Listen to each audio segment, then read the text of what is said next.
दोस्तों, आज हम एक ऐसी कहानी को समझेंगे जो भारत के अपराध और राजनीति के इतिहास में सबसे खौफनाक और सच कहूं तो सबसे हैरान कर देने वाले अध्यायों में से एक है।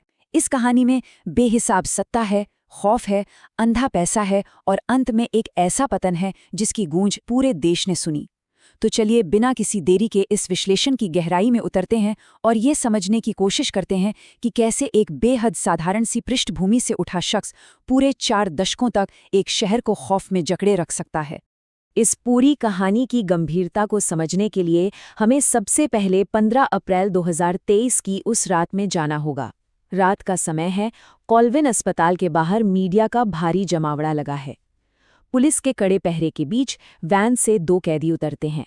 हाथों में हथकड़ियां हैं और चेहरों पर हालात से पूरी तरह हार मान लेने वाली एक अजीब सी खामोशी। ये वो चेहरे थे जिनके नाम से कभी पूरा का पूरा प्रयागराज कांपता था, अतीक अहमद और उसका भाई अशरफ।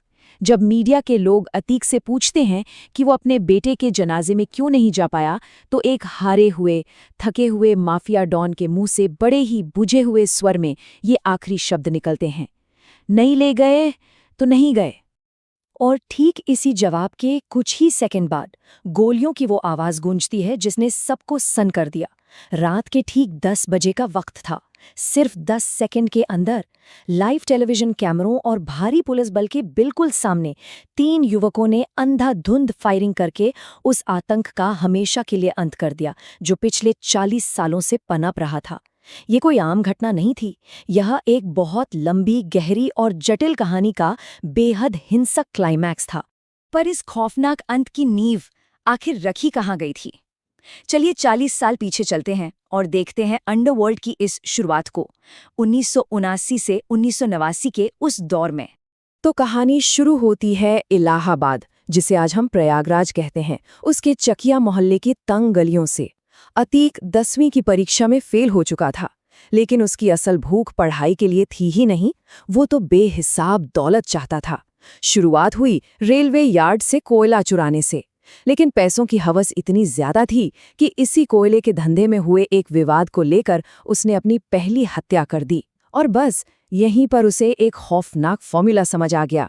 उसे समझ आ गया कि अगर लोगों के अंदर खौफ पैदा कर दिया जाए तो पैसा और ताकत चुंबक की तरह अपने आप खींचे चले आते हैं। इसके बाद कोयले की चोरी पीछे छूट गई और रंगदारी और जबरन वसूली का एक बहुत बड़ा खेल शुरू हो गया। 80 के दशक का ये सफर वाकई चौंकाने वाला था।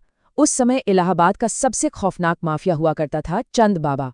अतीक उसका शिष्य और सबसे भरोसेमंद शूटर बन गया। 1986 में पहली बार गैंगस्टर एक्ट में अतीक की गिरफ्तारी तो हुई, लेकिन चंद बाबा के राजनीतिक रसूख की वजह से वो रातों रात छूट भी गया। इस एक घटना ने अतीक को सिखा दिया कि असली ताकत बंदूक में नहीं, राजनीति में है। और फिर 1989 में आया वो सबसे बड़ा धोखा। अतीक ने राजनीति में कदम रखा और एक दिन सरेआम ढाबे पर हुई गैंग वॉर में अपने ही गुरु चंद बाबा को गोलियों से भूनकर अंडरवर्ल्ड का ताज अपने सिर पर सजा लिया। और यहीं से शुरू होता है उसका दूसरा अध्याय, राजनीति और असीमित सत्ता का वो दौर जो 1989 से 2004 तक चला। 1989 का चुनाव जीतने के बाद अतीक अब सिर्फ एक गुंडा नहीं रहा था, वो एक माननीय विधायक बन चुका था। अब वो उसी सिस्टम का हिस्सा था जो उसे आसानी से बचा सकता था। सरकारी ठेके हों, शराब के लाइसेंस हों या बड़े जमीन के सौदे, हर जगह सिर्फ उसी का सिक्का चलने लगा। और 90 का दशक आते आते सोचिए, उसके पास 100 से भी ज्यादा शार्प शूटर्स की एक पूरी अघोषित फौज तैयार हो चुकी थी, जिसे कोई छू नहीं सकता था। जो भी विरोध करता उसे हमेशा के लिए खामोश कर दिया जाता। वो किस कदर सिस्टम से बेखौफ हो चुका था, इसका अंदाजा जरा इन घटनाओं से लगाइए। 1995 का वो कुख्यात गेस्ट हाउस कांड, जहां लोकतंत्र को सरेआम शर्मसार किया गया था, उसमें अतीक भी मौजूद था। फिर 1996 में बीच सड़क पर व्यापारी अशोक साहू की दिनदहाड़े हत्या। लेकिन सबसे ज्यादा हैरान करने वाली बात तो इसके बाद हुई। इस हत्या का आरोप जब अतीक के भाई अशरफ पर लगा तो सरकारी रिकॉर्ड्स में दिखाया गया कि अशरफ तो उस वक्त जेल में बंद था। मतलब सिस्टम अंदर तक इतना खोखला हो चुका था कि असली कातिल बाहर खुलेआम घूम रहा था और कोई फर्जी आदमी उसके नाम पर जेल में बैठकर उसकी सजा काट रहा था। लेकिन कहते हैं ना, कोई भी साम्राज्य हमेशा के लिए नहीं टिकता। 2002 से 2008 के बीच इस अभेद्य किले में दरारें पड़नी शुरू हो गईं। 2000 का दशक आते आते राजनीतिक हवा बदलने लगी थी। जिस सिस्टम को अतीक ने अब तक अपनी मुट्ठी में कसकर रखा था, उसी सिस्टम ने अब पलटवार करना शुरू कर दिया। एक तरफ 90 के दशक की वो मनमानी थी और दूसरी तरफ 2002 का समय, जब मायावती सरकार ने अपराधियों पर बहुत सख्त कानूनी कार्रवाई शुरू की। अतीक के खिलाफ एक ही दिन में, जी हाँ, एक ही दिन में 100 से ज्यादा मुकदमे दर्ज कर दिए गए। पुलिस पूरी तरह से हाथ धोकर पीछे पड़ गई। खुद को बचाने और जनता की सहानुभूति बटोरने के लिए अतीक इतना घबरा गया कि उसने इलाहाबाद हाईकोर्ट में पेशी के दौरान खुद पर ही एक फर्जी बम धमाका तक करवा दिया। इस पूरी कहानी के सबसे अहम मोड़ है 18 साल के अंतर पर हुए ये 2 दिन दहाड़े मर्डर। दरअसल 2004 में अतीक सांसद बन गया। उसे लगा कि उसकी खाली की हुई विधायकी की सीट उसके भाई अशरफ को मिल जाएगी, लेकिन राजूपाल नाम के एक निडर उम्मीदवार ने अशरफ को चुनाव में हरा दिया। अतीक के बड़े से अहंकार पर यह एक बहुत गहरी चोट थी और इसी के नतीजे में 2005 में राजूपाल को बीच सड़क पर AK-47 से छलनी कर दिया गया। असल में यहीं से उसके राजनीतिक पतन की उल्टी गिनती शुरू हुई थी। और जब अहंकार हावी होता है ना, तो इंसान खुद ही अपने पैर पर कुल्हाड़ी मारता है। 2008 में जब वो जेल में था तो हताशा इतनी बढ़ गई कि संसद में एक अहम वोटिंग के लिए जब उसे बाहर लाया गया तो उसने गुस्से और अति आत्मविश्वास में आकर अपनी ही पार्टी और सहयोगियों के खिलाफ वोट डाल दिया। बस इस एक कदम ने उससे उसकी बची खुची राजनीतिक ढाल भी हमेशा के लिए छीन ली। अब वो उस सिस्टम के सामने बिल्कुल अकेला और बेबस खड़ा था। अब हम इस कहानी के सबसे आखिरी और निर्णायक दौर में प्रवेश करते हैं, अंतिम पतन 2017 से 2023। 2017 के बाद उत्तर प्रदेश में फिर एक बार बड़ा सत्ता परिवर्तन हुआ और योगी आदित्यनाथ सरकार का ऑपरेशन क्लीन सामने आया। इस बार जिस आक्रामक तरीके से इस पूरे माफिया नेटवर्क को तोड़ा गया, उसकी शायद खुद अतीक ने भी कभी कल्पना नहीं की होगी। ये सिर्फ कुछ गिरफ्तारियों का मामला नहीं था, ये साम्राज्य को जड़ से उखाड़ फेंकने की एक बहुत ही व्यवस्थित प्रक्रिया थी। एक एक करके अवैध संपत्तियों पर बुलडोजर चले, उसके करीबियों को चुन चुन कर जेल में डाला गया और सबसे अहम बात, उस पूरे नेटवर्क की जो आर्थिक रीढ़ थी उसे पूरी तरह से तोड़ दिया गया। एक शब्द है ह्यूब्रिस, जिसका मतलब है एक ऐसा घमंड या खतरनाक अतिआत्म विश्वास जो अंत में इंसान को ले डूबता है।